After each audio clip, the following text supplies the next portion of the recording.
kusina. O, diba? Ito na naman ang ating tenderang gumagawa ng pa-cake at patinapay. Diba?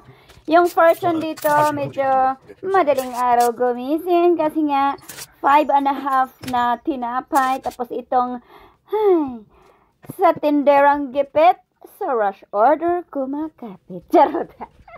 Kasi nga, nag-order nito yung pa-cake ng aking customer na miss niya siguro yung pa-cake. Mas matagal-tagal na itong customer ko di nakapag-order ng cake.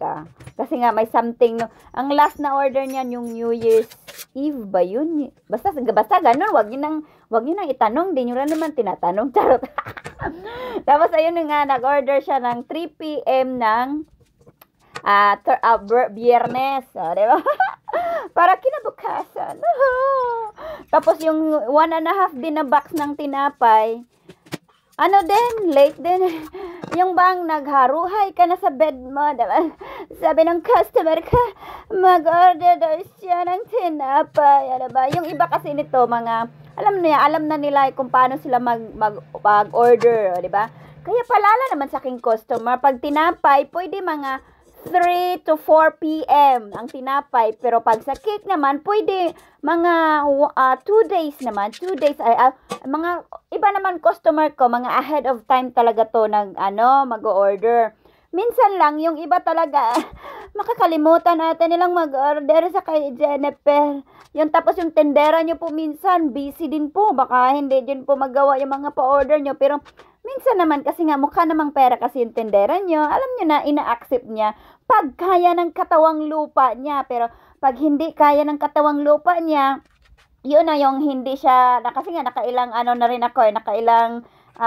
rin ako ng mga order ng mga pa-customer ko. Kasi nga, yung may mga iba kang gagawin ba. Tapos yun nga, gumala din kami kagabi. Tapos yung itong dagdag din kasi nga,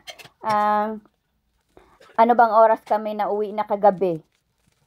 O, diba? Basta, yun na yun. Chumika din ang person, diba? Kasi nga, gumala-gala. Kaya ngayon din to niya na voice over flower. O, diba? Ayun naman, ginaganyan ko na ng style. Kasi nga, nung last time na meron pa pala akong yung cherry ek.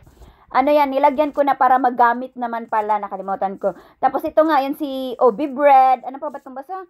5.5 ito na So, Obi Bread, pandikoko, 2 box ng, di ba nakalimutan ko na, 2 box ng, 2.5 box ng Spanish bread, isang ube bread, tapos isa parang naging isang pandikoko na rin kasi half-half ng customer ko.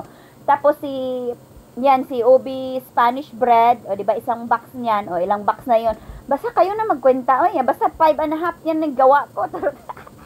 Di ba nabalayo na naman yung tendera niya kasi nga lutang siya, nagising ang person kasi nga ito na naman tayo sa oras ng pag-pick up, hindi na naman nasusunod ang aking mga customer. Sabi ng aking customer, wag nyo na lang i-mention sa kanya, hindi nyo na naman kilala. Sabi niya before 7, nag-count na ng oras Inday Jennifer kasi nga before 7 kailangan ang ending na pick up ng aking customer before 8. Sana may dagdag tulog ang person. Kasi nga nagising ang person, nag-calculate na mga oras kung anong oras niya gagawin yung mga patinapay na nga nila. Mga 3 a.m. O diba 3 a.m. gising na si Inday Jennifer kayo. Hay, anong tawag nito? Naghagok-hagok pa ang inyong lubot si Inday Jennifer. Ayun na, gumagawa na ng tinapay. Tapos ayun na, nagka-calculate din. Kasi nga yung cake nga na isa, buti na lang maliit yung cake, di ba? Mabilisan din yung pa-cake na Inday Jennifer. As in, minsan nga po, pag talaga, yung mga bigla-biglang mga pa-order ng mga aking customer, multitasking na lang po talagang ginagawa ni Inday Jennifer. Kasi nga, accept siya. Kasi nga, sayang naman, pambayad din naman kasi ng ating, aywan ko ba, ang dami-daming utang ni Inday Jennifer. Parang 10-20 pamilya at ang binubuhay niya sa mga kanyang mga kautangan kung anong pinag-uutang niya, di ba? Kasi nga, mukhang utang naman talaga to si Inday Jennifer, di ba?